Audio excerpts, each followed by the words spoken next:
At Oakdale Lane stood an elegant two-story home belonging to the Corrin family.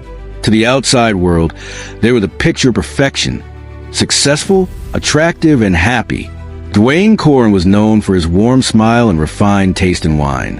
His wife, Sandra, was a part-time yoga instructor whose gentle nature and deep community involvement made her widely admired.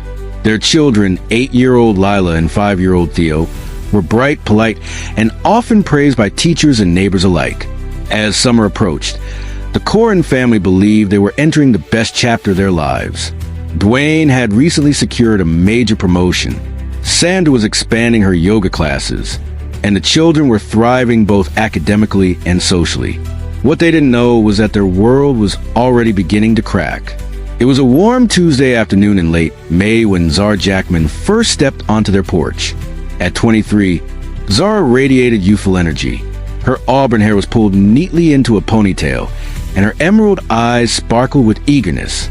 Sandra greeted her with a welcoming smile and invited her inside.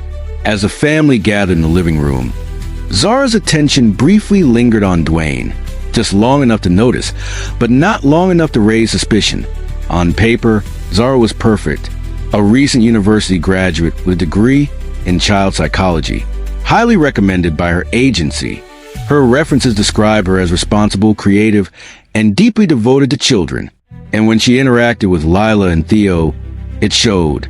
The children immediately warmed to her.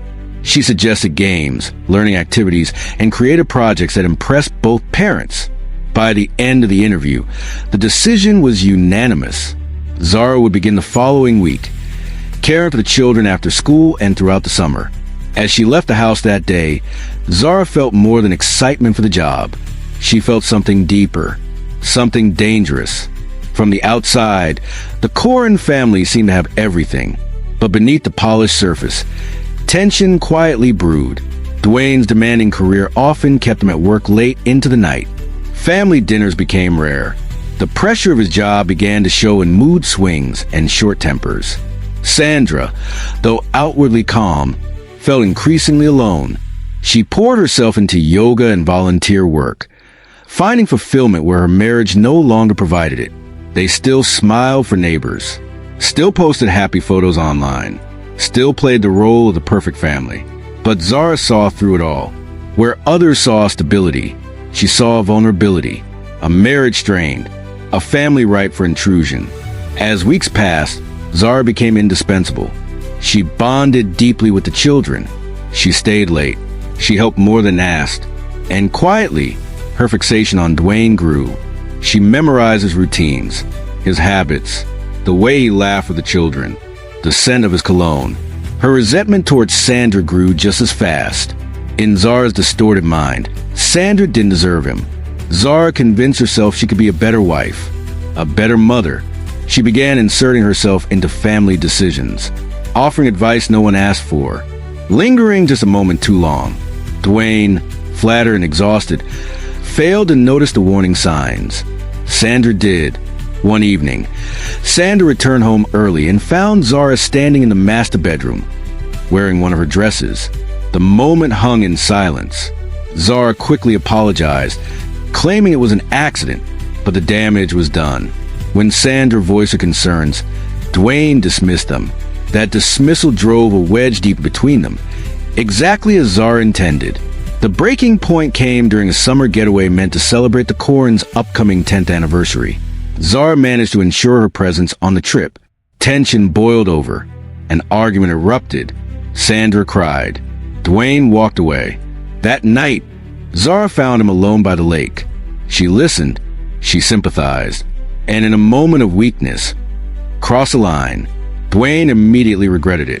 The next day, he chose his family. For Zara, that decision sealed Sandra's fate. From that moment on, Zara began planning. She gathered information, tracked routines, manipulated perceptions, created alibis. By October 17th, everything was in place. That morning, Zara offered Sandra a smoothie, laced with sedative. As Sandra lost consciousness, Zara set her plan in motion. By nightfall, Sandra Corrin was gone. When Sandra didn't return home, panic set in. Zara played the concerned babysitter perfectly. Police were called. Searches began. Detective Ava Ramirez took charge. At first, suspicion fell on Dwayne, but his alibi held. Then investigators uncovered the truth about Zara. Her credentials were false. Her past was fabricated, and a pattern of obsession began to emerge. Under pressure, Zara finally confessed. The trial shocked the community. The evidence was overwhelming, the planning undeniable. Zara Jackman was convicted of first-degree murder and sentenced to life in prison without parole. The Corin family story became a chilling reminder. Sometimes the greatest danger doesn't come from strangers, but from the people we invite into our homes. If this story left you unsettled, subscribe and turn on notifications. Our next video dives into another shocking case of obsession, betrayal, and a crime that still haunts investigators today.